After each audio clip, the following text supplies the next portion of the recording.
Oui, alors c'est une délibération importante parce que trop souvent les élus sont suspectés de s'accorder des privilèges, de s'affranchir des règles, etc. Et je crois que toutes les mesures que nous pouvons prendre pour, en totale transparence, montrer ce que nous faisons pour 99% ou 99,9% d'entre nous, est important. Donc moi, je salue l'adoption de ce plan qui comprend un certain nombre de mesures.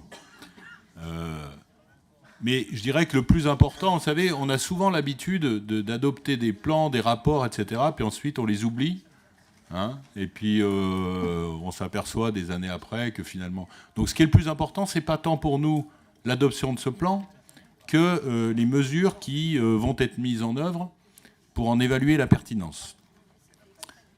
Mais je voudrais répondre à l'interpellation de Bertrand Spindler.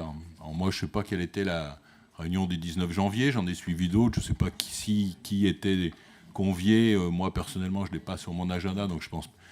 Je voudrais dire deux choses. D'abord, les groupes d'opposition que nous sommes sont souvent moins importants en nombre que les groupes de la majorité. Il nous faut faire face à de multiples groupes de travail, parfois tous plus inutiles les uns que les autres, puisque finalement, il s'y décide de pas grand-chose et que l'essentiel des décisions se fait au sein de votre groupe majoritaire ou de vos groupes majoritaires.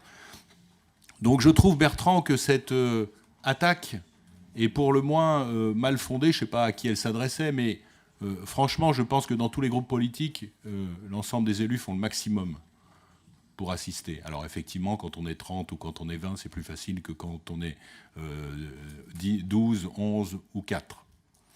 Et puis la deuxième chose que je voudrais dire, c'est que quand même, il faut se rappeler la genèse de tout cela.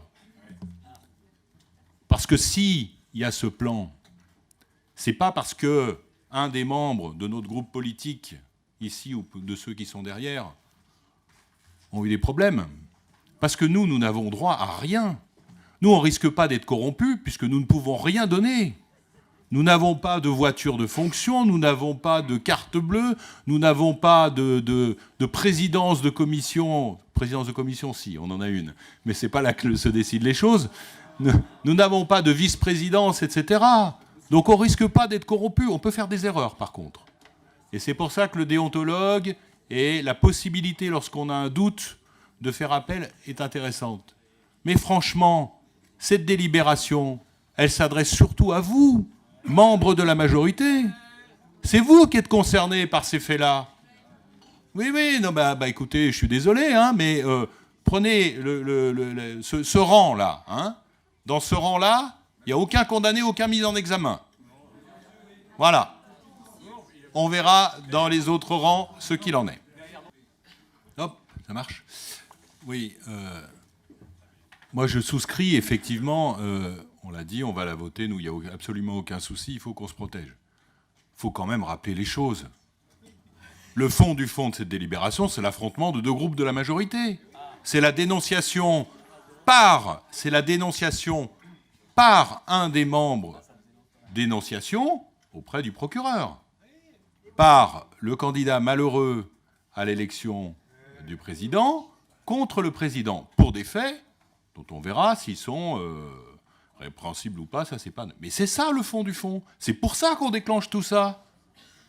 Donc moi je veux bien que nous on fasse attention, etc. au sein de la commission. On connaît tout ça quand même, hein. On est tous des élus locaux, hein. Donc, les chartes de déontologie, on l'a voté ici, on les a votées dans nos communes. Donc, on sait bien. Enfin, encore une fois, moi, je peux faire des erreurs, mais je sais bien que quand je suis dans une commission d'appel d'offres, il ne faut pas que j'accepte de cadeaux de la part d'une entreprise. Hein ? Bon, ça, il n'y a pas besoin de me l'expliquer. Hein ? D'ailleurs, des cadeaux, je ne vois pas comment on pourrait en accepter à la métropole, puisque nous n'en avons pas. Parce que, encore une fois, vous nous faites tout un laïus dans votre machin, là, sur les places en loge, les trucs. Je vous rappelle que les places en loge, les trucs, c'est réservé à votre majorité. Pas à nous. Nous, de temps en temps, on nous met une petite aumône. Hein ? Voilà. Donc, c'est un problème interne à votre majorité. Mais nous allons quand même voter le plan parce qu'il faut effectivement montrer à nos concitoyens que nous sommes soucieux de ça. Deuxième point, parce que là, on parle surtout des élus. Mais il y a des tas de dispositions qui concernent les agents, à qui on file des contraintes, etc. Attention, t'as reçu une boîte de chocolat, oulala, faut pas l'accepter. Alors que nous, les élus, ils acceptent tout un tas de choses. Bon, donc moi j'aimerais que sur ces points qui concernent les agents, on ait l'avis des représentants du personnel. Parce que moi, ce que j'entends dire, c'est que c'est quand même un peu une usine à gaz qu'on est en train de mettre, où plus personne ne peut rien faire pour cacher quelques problèmes qui ne sont pas du tout de la nature de ce que vivent les agents au quotidien dans la métropole.